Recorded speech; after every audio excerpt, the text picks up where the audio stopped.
At my daughter's wedding, her husband called me a worthless immigrant loser. I'm James Anderson, and I'd stayed quiet for 2 years. What Brandon Miller didn't know was that his fancy investment banking firm paid me $2.3 million in rent every year. He didn't know I owned 38 downtown office buildings, including the one where he worked. Tonight, his arrogance would cost him everything he'd built. Because when you humiliate a billionaire who's been hiding in plain sight, the consequences come with compound interest. I reached into my briefcase and pulled out a single document. My hands didn't shake. My voice stayed level. But the paper I held would end his career in 72 hours. If you're watching this, please subscribe and let me know where you're watching from. Have you ever been underestimated because of how you look or sound? Here's how a quiet immigrant taught an entitled banker that respect isn't something you inherit. It's something you earn and lose. 2 years ago, when Sarah brought Brandon home for the first time, I knew we had a problem. He walked into our modest 3-bedroom house in Cedar Park, Texas, and I watched his eyes do a quick scan. The worn leather couch I'd had for 15 years, the small TV mounted on the wall, the family photos showing me in work clothes, concrete dust still on my boots. "So, Mr. Anderson," he said, settling into our recliner like he was interviewing me, "Sarah tells me you're retired from construction work." The way he said construction work made it sound like a disease. "Built houses for 35 years, I replied. "Good, honest work." Brandon nodded with that smile people use when they're trying to be polite about something they find disappointing. That's admirable. Manual labor is so important for society. Sarah shot me a look. She knew that tone. Over the next 2 years, the comments got more frequent, more pointed. At family dinners, Brandon would steer conversations away from my stories about job sites and building projects. When I mentioned fixing something around the house, he'd joke about blue-collar solutions. When Sarah's friends visited, he'd introduce me as Sarah's dad, who worked construction. Never Jim, never by name. Just Sarah's dad, who worked construction. The worst part? Sarah started doing it too. "Dad, Brandon's colleagues are coming to dinner," she'd say. "Maybe wear the blue shirt instead of the flannel." "Don't mention the duplex rentals," she'd add quietly. "They might not understand." What she didn't know was that those duplex rentals had grown into something much bigger. At their engagement party last spring, Brandon gave a speech to his Morgan Stanley colleagues about marrying into a humble working-class family. He talked about how it would ground him and help him remember his values. 200 people applauded while I stood there, holding my beer, feeling like a museum exhibit. "My father-in-law taught me that honest work comes in many forms," Brandon said, raising his glass toward me, "even if it's not in a boardroom." The laughter was polite but pointed. I could have spoken up then, could have shown him the business cards in my wallet, the property deeds in my home office, the Forbes article from 2018 that called me one of Texas's quiet titans. But I didn't. Why? Because Sarah loved him. Because she was happy. Because I remembered what it felt like to be 28 and trying to build a life. When I came to America from Ireland in 1983, I had $340 in my pocket and a thick accent that made people assume I was uneducated. I'd learned to stay quiet, work hard, and let my results speak for themselves. For 40 years, that strategy had served me well. But tonight, at the Fairmont Austin Hotel, surrounded by 180 wedding guests, Brandon Miller was about to learn the difference between staying quiet by choice and staying quiet because you're weak. The reception was in full swing. Sarah looked beautiful in her grandmother's pearls and the $3,200 dress we'd bought at Nordstrom. The string quartet played soft jazz while guests mingled around tables decorated with white roses and gold accents. I'd paid for the wedding, all $85,000 of it. Brandon's parents had contributed exactly nothing, citing cash flow issues from his father's recent retirement. But as I watched Brandon work the room, introducing Sarah to his colleagues and superiors, I heard the same pattern over and over. This is my wife, Sarah. She comes from a modest background, but she's incredibly driven. Sarah's father is a simple man, salt-of-the-earth type. We're so different, but opposites attract, right? Each introduction made my chest tighter, because what Brandon Miller didn't know, what none of them knew, was that the quiet man in the corner, nursing his whiskey and watching their expensive suits, owned the building where half of them worked. As I stood at the bar watching Brandon introduce Sarah to his managing director, Patricia Wells, I faced a choice that would define the rest of my relationship with my daughter. Stay quiet, and Brandon would continue to diminish me for years to come. Our family dinners would remain exercises in subtle humiliation. My grandchildren would grow up thinking their grandfather was just the construction guy who couldn't understand their world, but speak up, and I'd risk destroying Sarah's marriage on her wedding night. The stakes were crystal clear. Sarah had worked at Dell Technologies for 3 years, building a solid reputation in their corporate development division. She was smart, capable, and ambitious, but she was also married to a man who introduced her as coming from modest circumstances, like she was a charity case he'd rescued. If I stayed silent tonight, that narrative would become permanent. Brandon would spend the next decade explaining Sarah's humble background to justify why she deserved opportunities. He'd position himself as her generous savior, the successful banker who looked past her simple family to see her potential. And Sarah gradually would start believing it. I'd already seen it happening, the way she'd apologize for my presence at their engagement party, the way she'd change the subject when I mentioned business, the way she'd started saying we're different kinds of people when talking about her childhood. My daughter was disappearing into Brandon's version of her story. On the other hand, revealing the truth tonight would shatter everything Brandon had built his identity around. His colleagues would discover that the humble immigrant he'd been condescending to for 2 years was actually their landlord. His managing director would realize he'd been disrespecting a major client, but it would also humiliate him publicly on his wedding night in front of 180 people. And Sarah might never forgive me. I thought about my wife, Margaret, who'd passed 5 years ago. She'd built our family's financial foundation alongside me, managing the books while I managed the properties. She'd been the one who insisted we keep our wealth quiet. Let Sarah have a normal childhood, Margaret had said. Let her earn her own respect. We'd driven 10-year-old Toyotas while owning $200 million in real estate. We'd shopped at Target while tenants paid us 7-figure rents. We'd lived modestly while building an empire. Margaret's strategy had worked. Sarah had earned her college degree without financial pressure. She'd landed her job on merit. She'd developed confidence and independence. But Margaret had also said something else near the end. If anyone ever treats our family with genuine disrespect, you show them exactly who they're dealing with. Tonight, Brandon Miller had crossed that line. As I watched him laugh with his colleagues about marrying down, I realized that staying quiet wasn't protecting Sarah anymore. It was enabling her husband's arrogance. My silence had become permission, and Brandon Miller was about to learn that my generosity had limits. I finished my whiskey, set the glass on the bar, and walked toward my briefcase. Inside were documents that would change everything: property deeds, lease agreements, and financial statements that told the real story of who James Anderson actually was. The question wasn't whether I should use them. The question was whether I'd let my daughter spend her marriage apologizing for where she came from.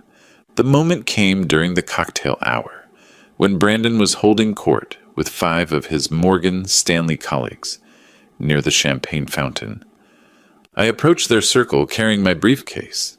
Brandon saw me coming and his expression shifted. That look people get when an unwanted relative approaches during an important business conversation. "Dad," Sarah said, appearing at my elbow. Brandon's just talking shop with his team. That's fine, I said quietly.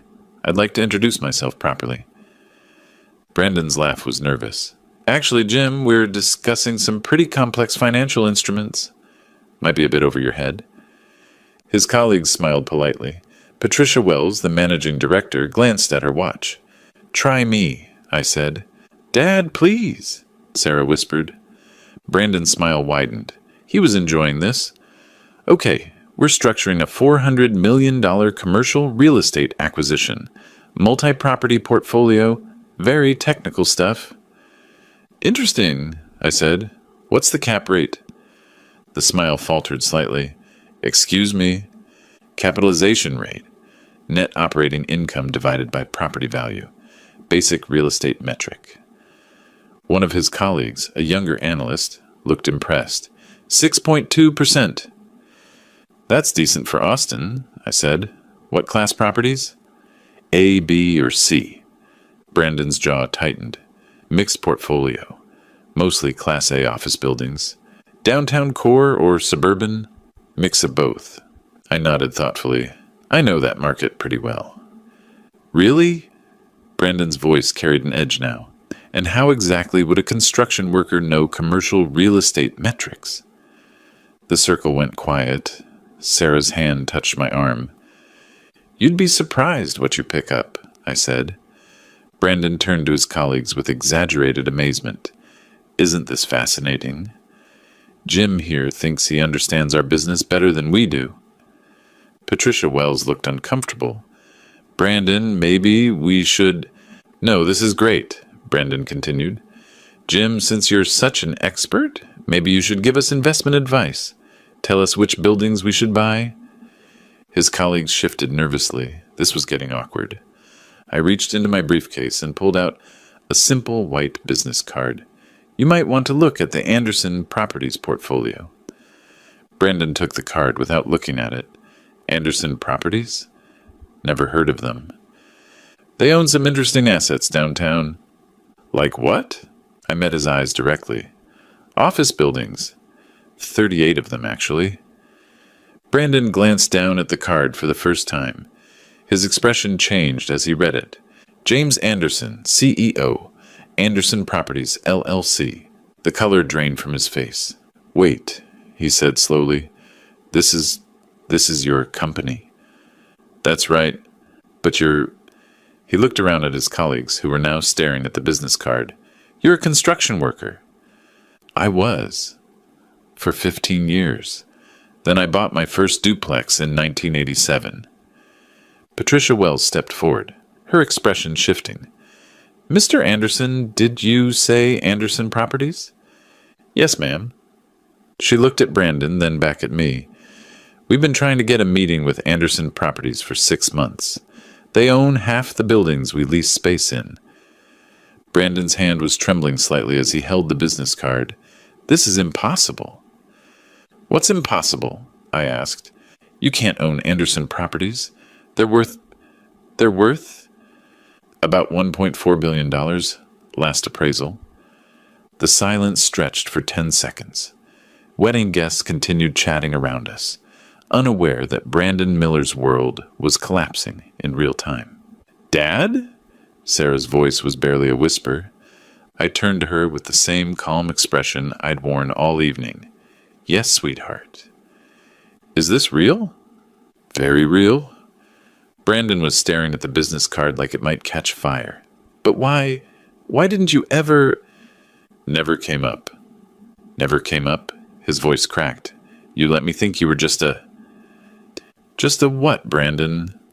He looked around at his colleagues, who were now studying him with professional curiosity.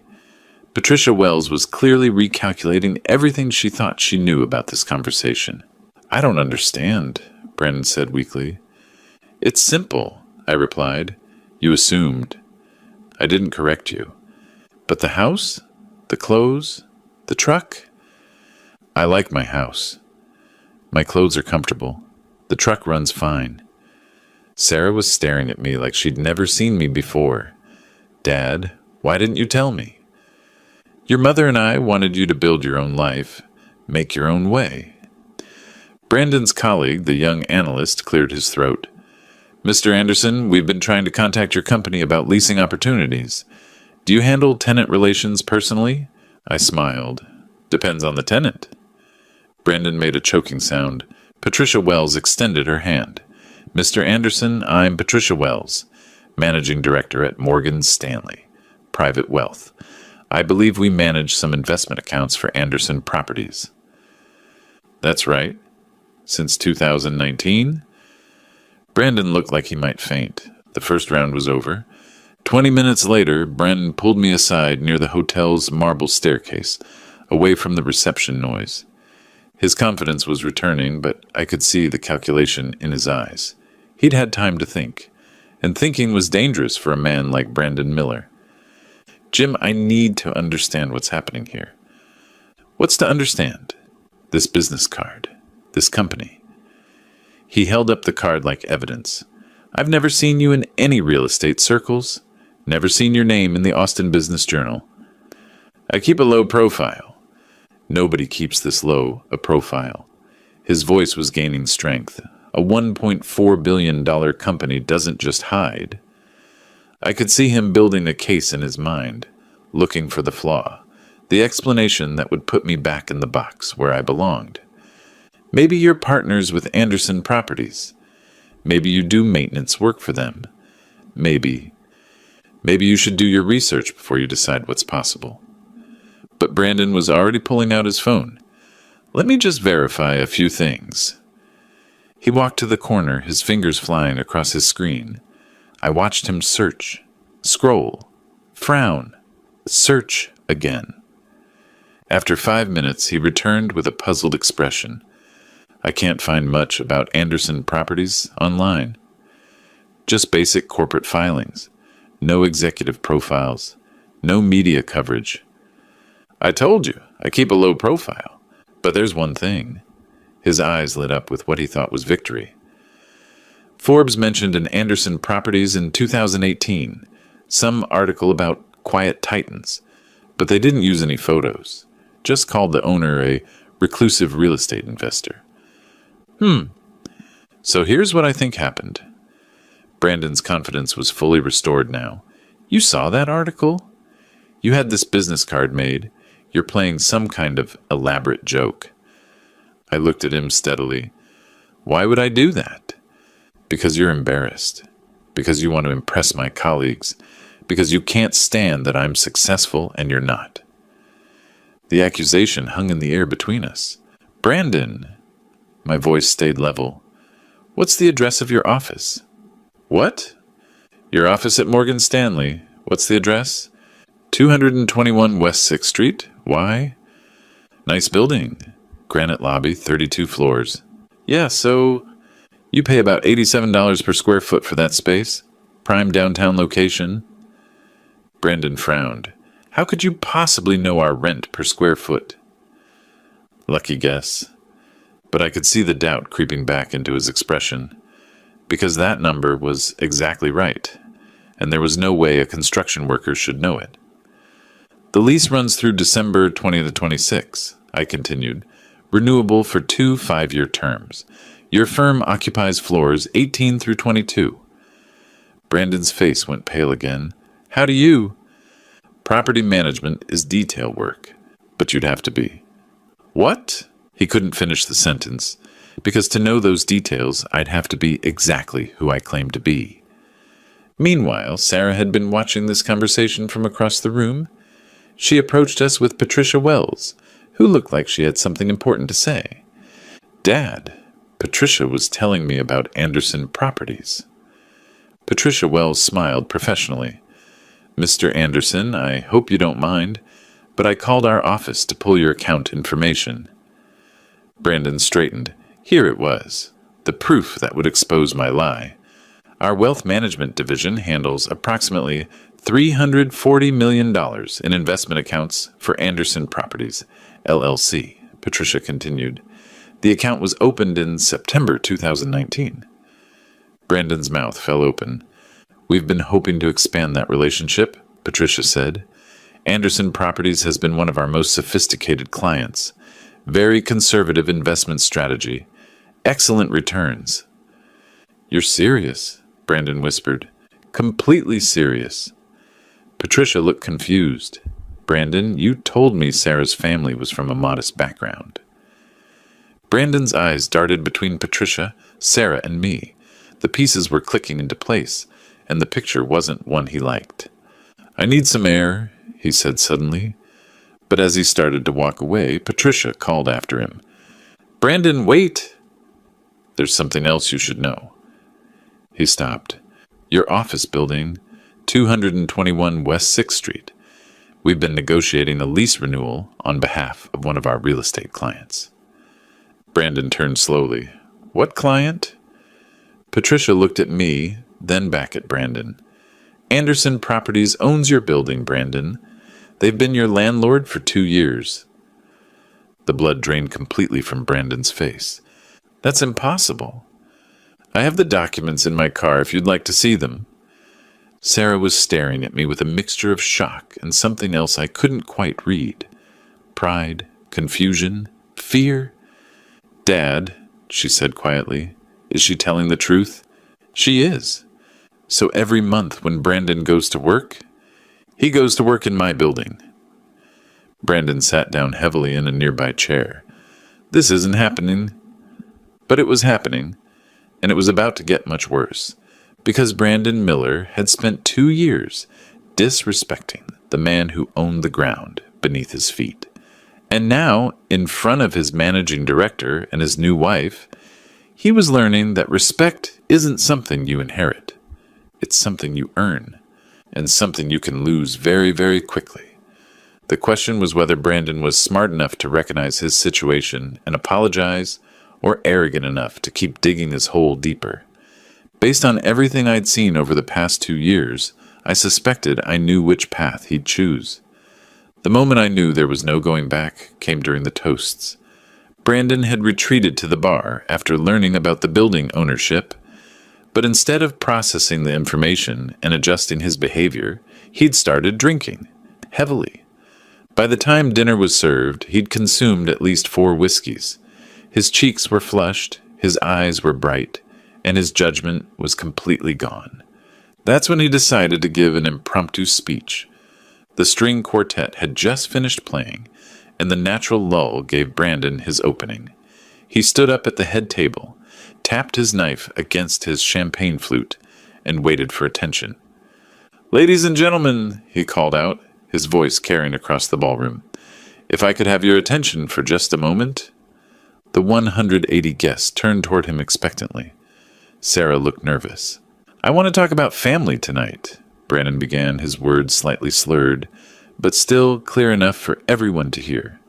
"About where we come from and where we're going." I felt a knot forming in my stomach. When I met Sarah 2 years ago, I was struck by her strength, her determination to rise above her circumstances. He gestured toward our table.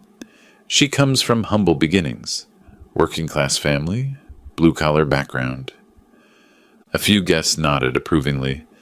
This seemed like it would be a sweet speech about overcoming differences. Brandon was just getting started. Her father, Jim Anderson, represents everything that's honest and simple about America. He worked with his hands for 35 years. Construction, manual labor. Brandon's smile was condescending, even as he pretended to praise me.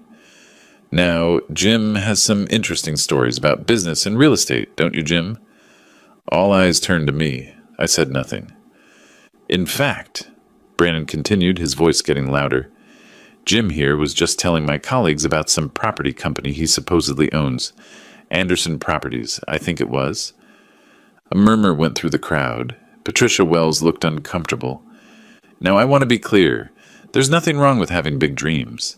There's nothing wrong with wanting to impress people." Brandon's tone was becoming openly mocking now. But sometimes, when people feel insecure about their place in the world, they tell stories. They create fantasies about secret wealth and hidden success. Sarah stood up. "Brandon, stop!" "No, honey, this is important."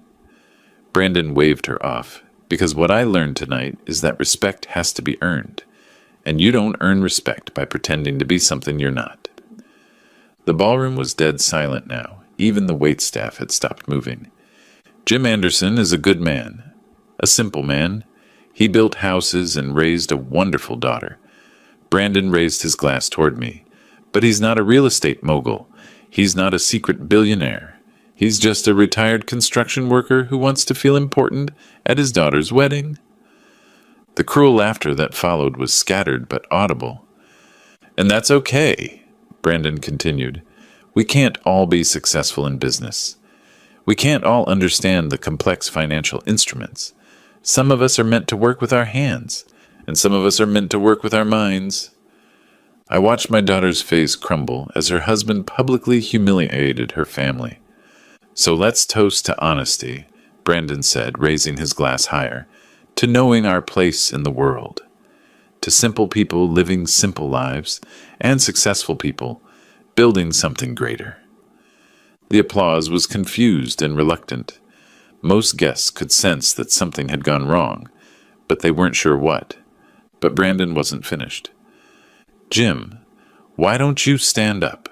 Let everyone see the real patriarch of the Anderson family, the man who builds other people's dreams instead of his own. The mockery in his voice was unmistakable now. That's when I stood. The ballroom fell completely silent as I rose from my chair. All 180 guests were staring at me, waiting to see how the simple construction worker would respond to being publicly demolished by his son-in-law. I walked slowly to the microphone, my briefcase in hand. Brandon stepped aside with a smug smile, clearly believing he'd won some kind of victory. I adjusted the microphone and looked out at the crowd. Patricia Wells was watching intently. Sarah was fighting back tears. The other guests were leaning forward, sensing drama. Brandon makes some interesting points, I said quietly, about honesty, about knowing your place in the world. Brandon nodded approvingly. He's right that respect has to be earned, I continued, and he's right that some people work with their hands while others work with their minds. I could see Brandon relaxing, thinking I was going to meekly agree with his assessment. What Brandon doesn't know, I said, opening my briefcase, is that the best business people do both. I pulled out a manila folder and set it on the podium. These are property deeds, I announced, 38 of them, downtown Austin office buildings, purchased between 1987 and 2023. The silence was complete now. Total portfolio value, according to the most recent appraisal, $1.4 billion. Gasps rippled through the crowd. Brandon is correct about one thing. I did work construction for 35 years. I built houses, office buildings, shopping centers. I learned every aspect of real estate development from the ground up. I could see Brandon's face losing color. And then I started buying the buildings I helped construct. I pulled out another document. This is the lease agreement for 221 West 6th Street, the building where Morgan Stanley Private Wealth has their Austin offices. Patricia Wells nodded slowly. Rent, $2.3 million annually, paid by Morgan Stanley to Anderson Properties, LLC. Tenant manager, Brandon Miller. The crowd was completely still, so Brandon is absolutely right. We should know our place in the world. I looked directly at him. Your place is in my building, paying me rent, every month, for the past 2 years. Brandon's champagne glass slipped from his hand and shattered on the floor. The sound echoed through the silent ballroom like a gunshot. The silence after the champagne glass shattered lasted exactly 7 seconds. Then Patricia Wells started laughing. Not cruel laughter, not mocking laughter. The laughter of someone who suddenly understood a joke that had been building for 2 years. "Oh my God," she said, loud enough for half the ballroom to hear. "Brandon, you've been condescending to our biggest client." Brandon looked like he'd been struck by lightning. "What?" Patricia stood up, walked to the head table, and extended her hand to me. "Mr. Anderson, I owe you an apology. If I'd known who you were tonight, this entire situation could have been avoided." "No apology necessary," I said, shaking her hand. "But there is." Patricia turned to address the crowd, speaking clearly into the microphone. Ladies and gentlemen, I'm Patricia Wells, Managing Director at Morgan Stanley Private Wealth. I've had the privilege of managing Anderson Properties' investment portfolio for the past 4 years. She gestured toward me with obvious respect. Mr. James Anderson is one of Austin's most successful real estate developers. His company owns more than half the downtown office space that houses Austin's major financial firms. The crowd was hanging on every word. Anderson Properties has generated over $190 million in annual rental income for the past 3 years. Mr. Anderson is, by any measure, one of Texas's most successful businessmen. Brandon was gripping the edge of the table like it was the only thing keeping him upright. He's also, Patricia continued with a slight smile, Brandon's landlord. That's when the murmurs started, wedding guests turning to each other, processing what they'd just learned. The quiet man in the corner wasn't a simple construction worker. He was the person who owned the buildings where many of them worked. But I wasn't finished. I pulled out another document from my briefcase. This is a Forbes article from September 2018. Quiet Titans. The billionaires you've never heard of. I held up the magazine page, showing the headline and my photo, the first public picture I'd ever allowed. Anderson Properties was featured as one of America's most successful private real estate companies, built without investors, without debt, without publicity. Sarah was staring at the magazine page like she was seeing a ghost. The article estimated our net worth at $1.2 billion. The actual number is now $1.4 billion. Brandon made a sound somewhere between a groan and a whimper. Now, I said, looking out at the crowd. Brandon was absolutely right about something. Respect does have to be earned. I turned to face him directly. The question is, what happens when someone shows profound disrespect to the person who's been quietly earning their respect for 40 years? Brandon tried to speak, but no words came out. Patricia Wells was watching this unfold with the fascination of someone seeing a masterclass in quiet power. For 2 years, I continued, I've listened to Brandon explain to people that Sarah comes from a modest background. I've watched him apologize for my presence at family gatherings. I've heard him tell colleagues that marrying Sarah was an act of charity.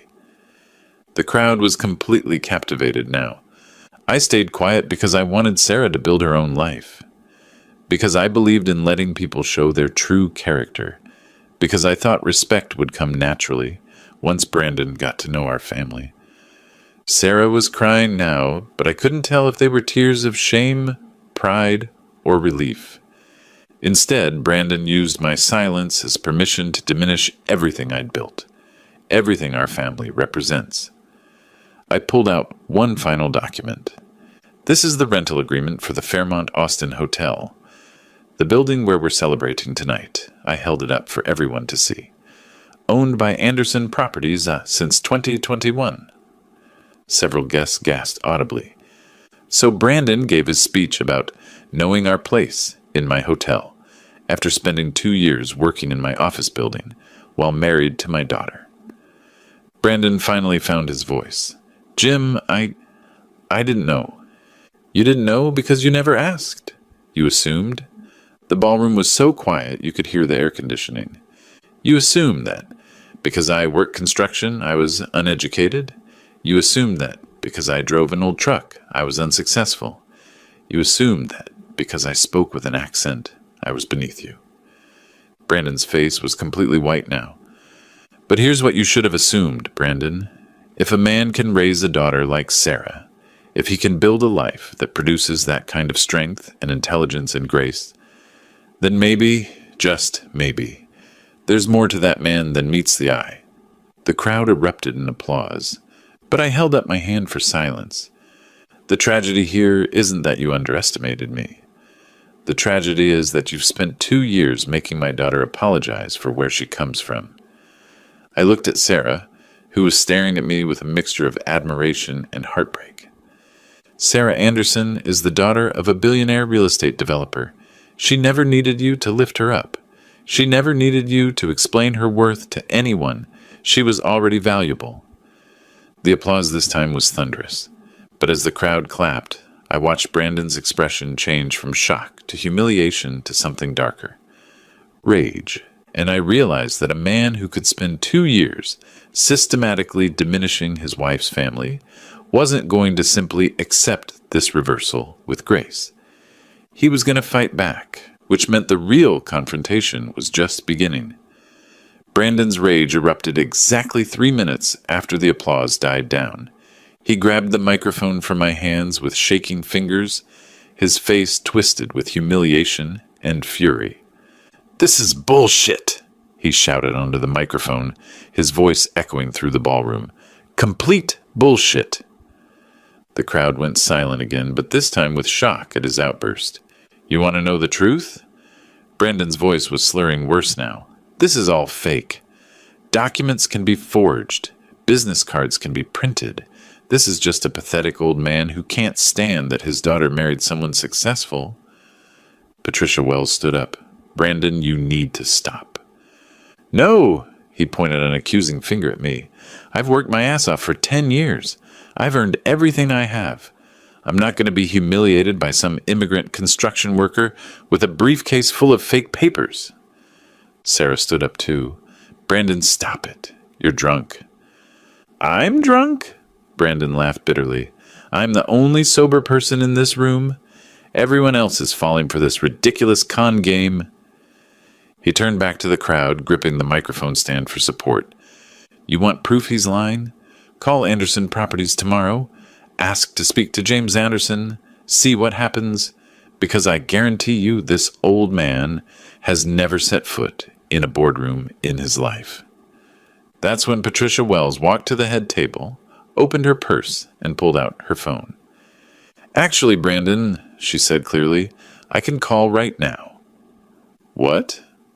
"Anderson Properties has a 24-hour property management line for emergencies." She held up her phone.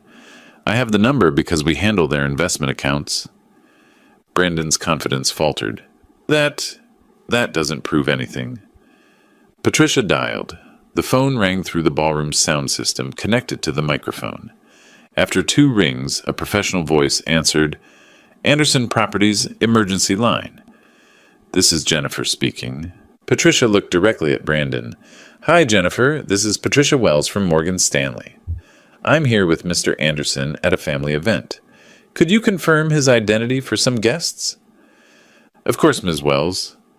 Is Mr. Anderson available?" Patricia handed me her phone. "Jennifer, this is Jim. Can you tell these folks what my position is with the company?" "Certainly, Mr. Anderson. You're the founder and CEO of Anderson Properties, LLC. Would you like me to read your bio from our corporate materials?" "That would be helpful." Jennifer's voice filled the ballroom. James Anderson founded Anderson Properties in 1987 with the purchase of a single duplex in East Austin.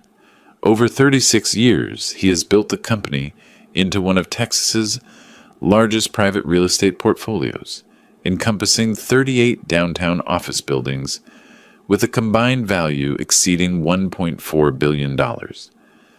Brandon was staring at the phone like it was a poisonous snake.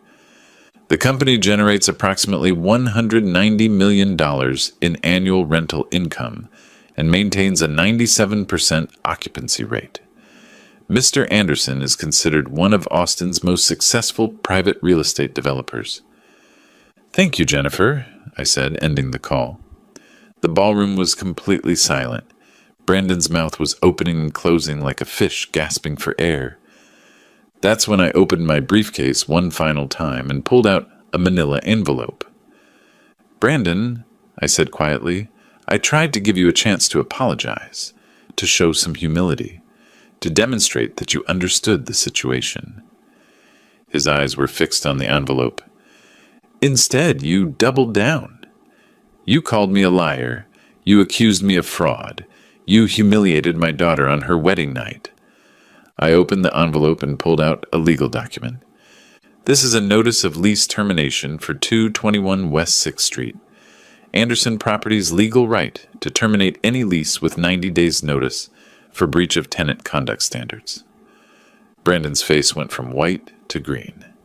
Effective immediately, Morgan Stanley Private Wealth has 90 days to vacate the premises. Patricia Wells gasped, "Mr. Anderson, surely we can discuss this." "I'm not terminating Morgan Stanley's lease," I said clearly. "I'm terminating it because of Brandon Miller." I pulled out another document. This is a formal complaint to Morgan Stanley's Human Resources Department, documenting Brandon's public intoxication and unprofessional conduct toward a major client. Brandon tried to grab the documents, but I moved them out of reach. "And this," I said, producing a third paper, "is a letter to the Texas Department of Banking, questioning whether someone with Brandon's judgment and impulse control should maintain a financial services license." "You can't do this," Brandon whispered. "I can, and I am."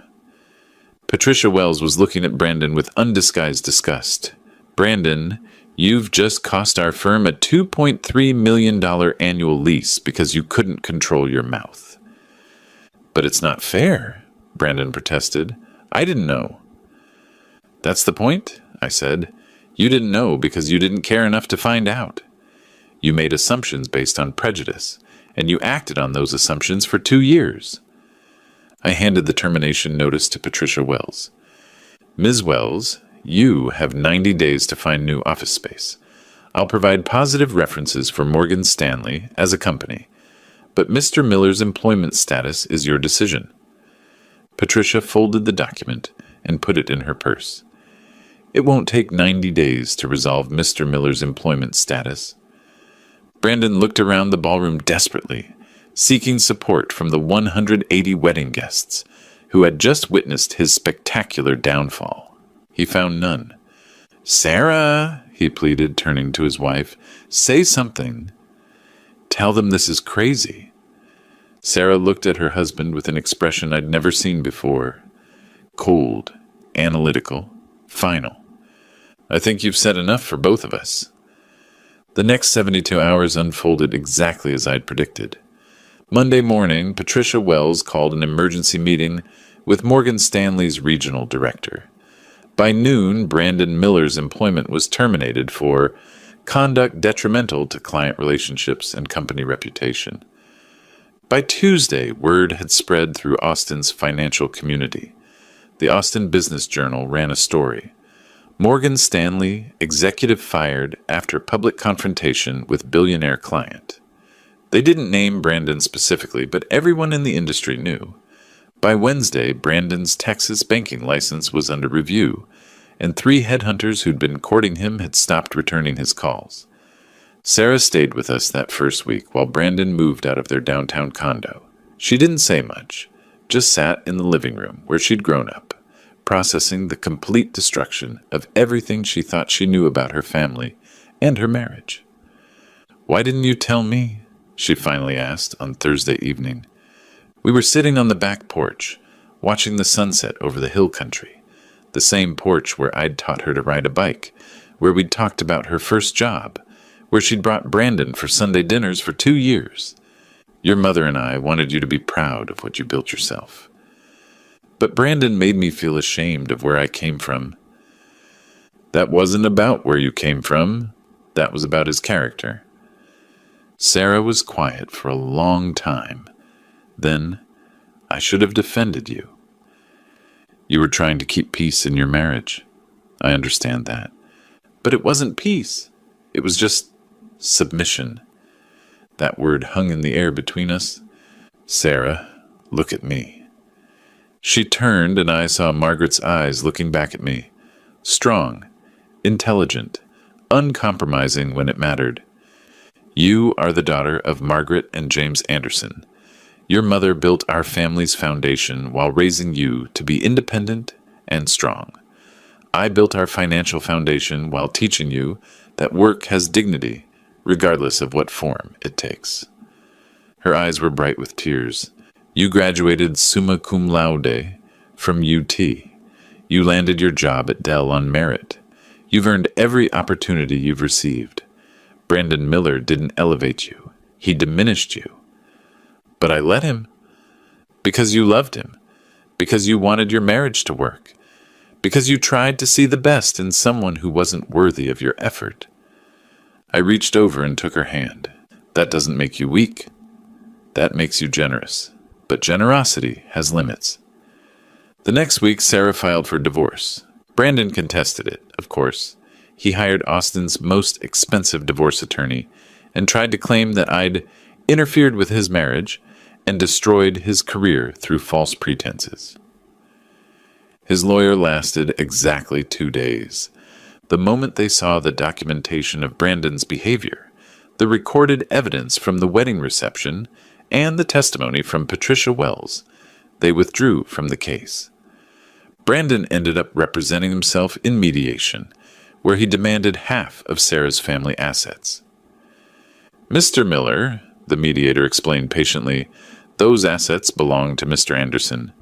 Your wife has no claim to her father's business holdings. But they were hidden.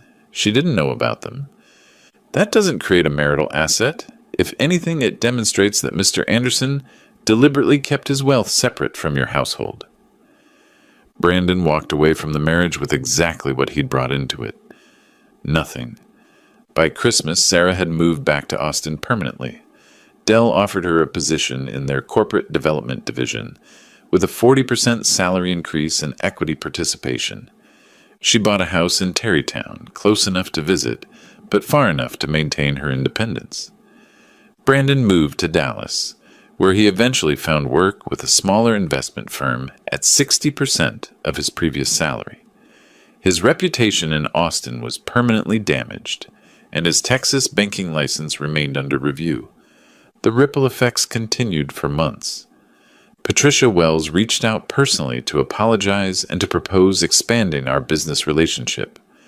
Morgan Stanley's wealth management division now handles $500 million in Anderson Properties assets. The Forbes article from 2018 was republished online with an updated profile. This time, I agreed to an interview. Success isn't about proving yourself to people who don't respect you, I told the reporter. Success is about building something that makes their respect irrelevant. The article went viral. 3 months later, I received an invitation to speak at the University of Texas Business School about quiet leadership in real estate development. 200 students attended. Many of them were first-generation immigrants, working-class kids who looked like I had 40 years ago. Never let anyone make you apologize for where you started, I told them, and never let anyone convince you that quiet dignity is the same as weakness. After the speech, a young woman approached me. She had an accent I recognized, Irish, like mine had been 40 years ago. Mr. Anderson, I'm working construction to pay for business school. People tell me I should be ashamed of manual labor. What's your name? Katie Murphy. Katie, let me tell you something. The people who look down on honest work are usually the people who've never built anything lasting. You keep building, keep learning, keep growing. I handed her my business card. When you graduate, call me. Anderson Properties is always looking for people who understand work. 6 months later, Katie Murphy became our newest property development manager. Because the best revenge isn't destroying people who underestimate you. The best revenge is proving that their opinions never mattered in the first place. 2 years later, Sarah remarried. His name is David Wilson, a software engineer who works for a startup downtown. When she brought him to Sunday dinner for the first time, he shook my hand firmly and said, Mr. Anderson, Sarah tells me you built something incredible here. I'd love to hear about your journey sometime. No assumptions, no condescension, just genuine curiosity about our family's story. During dinner, when David asked about my transition from construction to real estate development, Sarah jumped in. Dad started with one duplex and built it into a billion-dollar company over 36 years. He's one of Austin's most successful businessmen. Her voice carried pride, not apology. That's incredible, David said. What was your biggest challenge in those early years? We talked for 2 hours about cash flow management, property acquisition strategies, and market timing. David asked thoughtful questions and listened carefully to the answers. When he left that night, he thanked Margaret and me for dinner, complimented Sarah on her family, and asked if he could come back the following week. "I like him," I told Sarah after he'd gone. "Why?" "He sees you clearly." "He sees us clearly. He doesn't need to diminish anyone to feel successful." 6 months later, David proposed, not with a speech about marrying up or humble backgrounds or different kinds of people. Just, "Sarah Anderson, you're the most intelligent, capable, generous woman I've ever met. Will you marry me?" She said yes. Their wedding was smaller than the first one, 80 guests instead of 180. David's colleagues from the startup world, Sarah's friends from Dell, and family from both sides. I walked Sarah down the aisle again, but this time her smile was different, confident, uncompromised, free. During his toast, David said, "I'm not marrying into Sarah's family. I'm joining it, and I'm honored to be part of a legacy built on hard work, integrity, and quiet strength." No one mentioned humble backgrounds or working-class origins or immigrants making good. Just a man celebrating the woman he loved and the family that shaped her. After dinner, David pulled me aside. "Mr. Anderson, I want you to know something. I'm not intimidated by your success. I'm inspired by it. That's the difference between you and the last guy." Sarah told me about Brandon, about the wedding, about everything that happened. "What did you think?" "I think he got exactly what he deserved. And I think Sarah learned something important about standing up for people she loves." David was right. Sarah had learned. She'd learned that love without respect is just enabling. She'd learned that family loyalty matters more than keeping peace. She'd learned that she didn't need anyone's permission to be proud of where she came from. These days, Sarah works in venture capital, helping startups scale their operations. She's particularly passionate about funding companies founded by immigrants and first-generation Americans. People who built something from nothing understand value, she tells her partners. They don't take success for granted. David's startup was acquired last year for $180 million. He's now CTO of the acquiring company, leading a team of 40 developers. When reporters ask about his rapid success, he always mentions his wife's family. Sarah taught me that real strength is quiet, that real power doesn't need to announce itself, that the most successful people are often the ones you'd never suspect. As for Brandon Miller, I hear he's doing fine in Dallas, married again to a woman who appreciates his stories about working in high-end real estate in Austin. I hope he's learned something from our encounter. I hope he treats his new wife's family with respect. I hope he's grown. But honestly, I don't think about Brandon Miller very much anymore. Because the most important lesson from that wedding night wasn't about revenge or consequences or proving people wrong. It was about knowing your worth, regardless of whether anyone else recognizes it. Respect isn't something you inherit. It's something you earn and lose, and sometimes, if you're very lucky, learn.